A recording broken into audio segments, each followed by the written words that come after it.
The phone's sharp ring pierced the 3:12 a.m. Silence like a blade, jolting Luke Anders from a deep sleep. Heart pounding, he squinted at the glowing screen. Cold storage temp alert, 49 degrees Fahrenheit. Critical threshold breach. His stomach twisted into a knot as dread surged through his veins. Without a second thought, he leapt from bed, barefoot, ignoring the slippers at the foot of his bed. He tore down the stairs, flung open the back door, and sprinted across the damp grass, dew soaking the cuffs of his pajama pants, to the small warehouse nestled among the towering oaks on his land. To Cheryl Winthrop and her homeowners association cronies, it was nothing more than a glorified shed.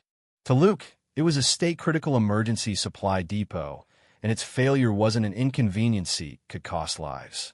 He yanked open the side panel. Nothing. No hum. No click. Just dead silence. The power was out. Inside, 600 vials of temperature-sensitive medication, blood plasma units, and military-grade rations sat vulnerable. Luke's property wasn't just a farm. It was a vital artery in the state's emergency infrastructure, a contract he had faithfully honored for nearly a decade. Luke wasn't just a grizzled farmer. He was a retired military logistics officer who had transformed his quiet acreage into a lifeline after a brutal storm wiped out rural stockpiles 10 years ago. Now, someone had sabotaged it, and in the pit of his gut, only one name roared: Cheryl Winthrop. Back inside his house, skipping coffee, Luke dialed the emergency contract line. His voice was clipped and urgent as he reported the temperature alert, the failed backup systems, and his firm belief. This wasn't a mechanical failure, it was deliberate sabotage. There was a pause on the other end of the line, heavy and laden with implications. "Any signs of tampering?" the dispatcher asked.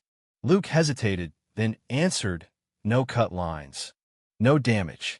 But the main breaker was accessed. It had to be someone with HOA control.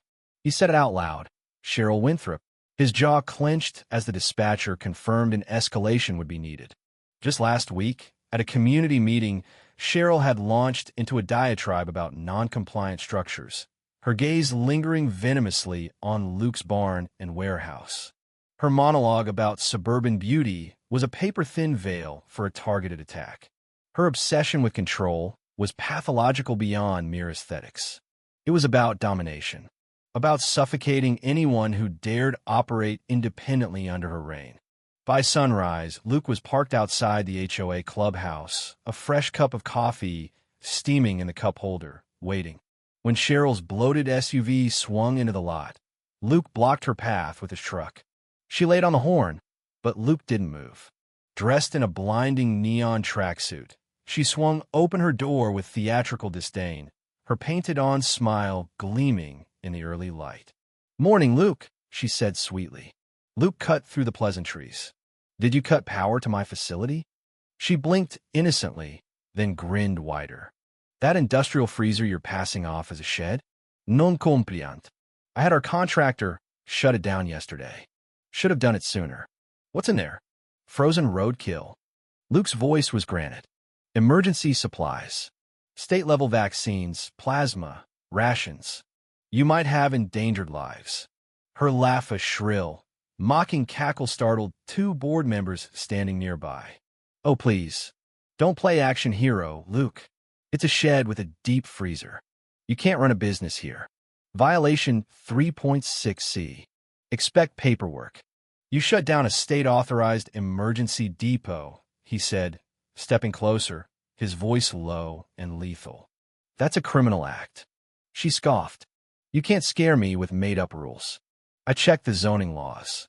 Luke's voice dropped to a chilling calm. "You triggered a red-level response. You think I'm bluffing? Watch what happens next." Cheryl shoved past him, her oversized tote knocking over the community bulletin board. A flyer for her upcoming beautification gala fluttered to Luke's boots. Back at his house, Luke combed through footage from his internal security cameras. No break-in, no vandalism. But when he zoomed in on the HOA's external breaker box, his blood ran cold. There, clear as day, was Cheryl, arms crossed, smirking triumphantly as an electrician flipped the breaker. Luke snapped a screenshot and sent it directly to the state emergency response coordinator. Less than a minute later, his phone rang. "We're escalating this. Stay where you are. We may need to mobilize." By mid-afternoon, news vans clustered around the neighborhood's entrances. Cheryl, ever the media opportunist, emerged in full makeup and a peacock blue scarf, spinning her story to reporters. "We're committed to keeping Willow Glen clean and compliant," she said, her voice syrupy. "Some individuals think they're above the rules, but we all signed the same charter." Luke said nothing publicly. He let the facts build his case. An hour later, a black SUV rolled up, and two state officers in tactical polos stepped out. They didn't even glance at the clubhouse. They made a beeline straight to Luke's depot, measuring temperatures, photographing units, examining logs. News cameras captured every moment. Cheryl's smug expression slowly crumbled as she watched from behind the clubhouse's glass doors. The officer's report was devastating. The temperatures had breached critical thresholds. Several biologicals were compromised. Had there been an active emergency, Willow Glen would have been entirely cut off from necessary supplies. "This is escalated," one officer confirmed grimly. Luke nodded once, his gaze shifting toward the clubhouse, where Cheryl watched, pale and stricken. That night, the depot's generators kicked back on, but the damage was irreversible. Cheryl's petty thirst for control had triggered a government-level emergency, and she had no idea what was coming for her. Luke sat at his kitchen table, his coffee cold, reviewing the thickening incident report.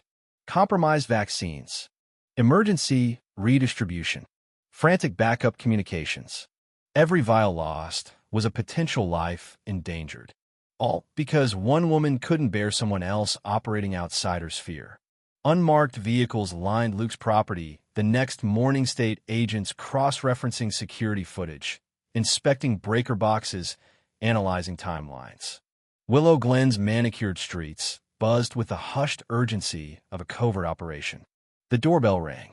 Luke opened it to find Pete Ransom, his neighbor of 2 decades and a retired fire chief, holding up a copy of a local newspaper. "Seen this?" Pete asked, shaking the paper.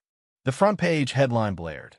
HOA leader shuts down suspicious facility, questions raised about state supplies.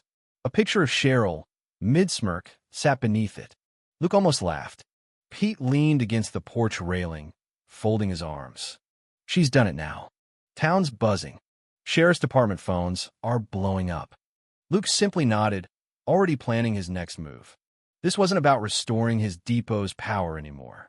It was about holding Cheryl accountable for endangering lives. Predictably, Cheryl went on the offensive.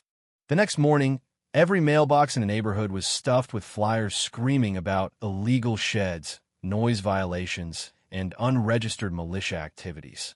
But she miscalculated again. Willow Glen wasn't full of fools. These were the same neighbors Luke had helped when floods came, when storms blew down power lines, when ice storms left them stranded. They knew his character. They knew the depot's purpose. Luke didn't respond with counterflyers.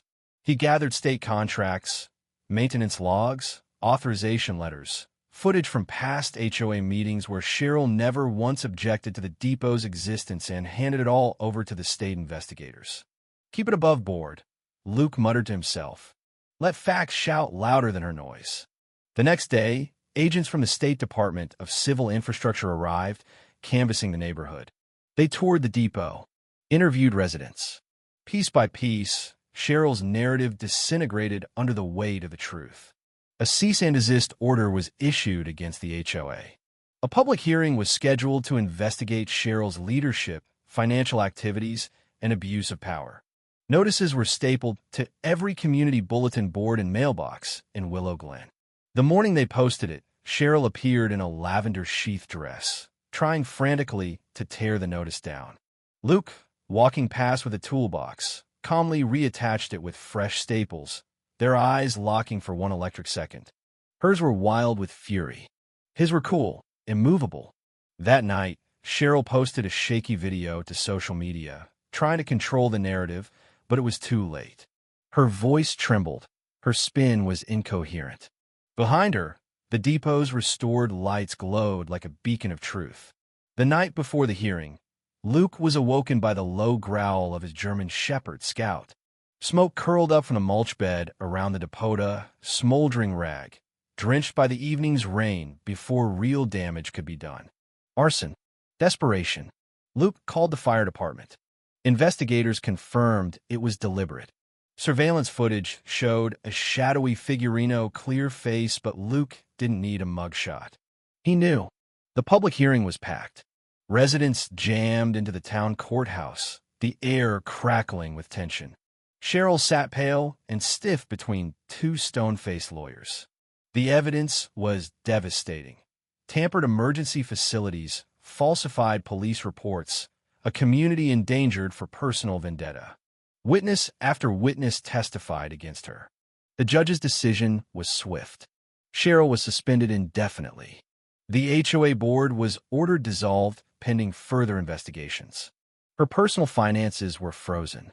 Her case was forwarded to the district attorney for criminal prosecution on charges of fraud, endangerment, and obstruction. Cheryl left through a side door, clutching her purse like a shield. The news van swarmed. Luke turned away, uninterested in the spectacle. Victory wasn't the goal. Dignity was.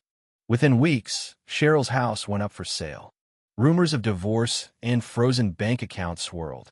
Luke accepted an offer from the state to consult on emergency rural infrastructure, a role perfectly suited for a man who had once coordinated supply lines in war zones and now in suburbia. At the end of summer bonfire, neighbors gathered on Luke's land, the depot humming reassuringly in the background. Pete clapped Luke on the back, cigar clamped between his teeth. "You held the line when no one even knew there was a line to hold," Pete said. Luke simply smiled, a cup of iced tea in hand, the laughter of neighbors and the crackle of fire filling the twilight. Not a victory for pride, a victory for peace. A community reborn because one man refused to bow to tyranny.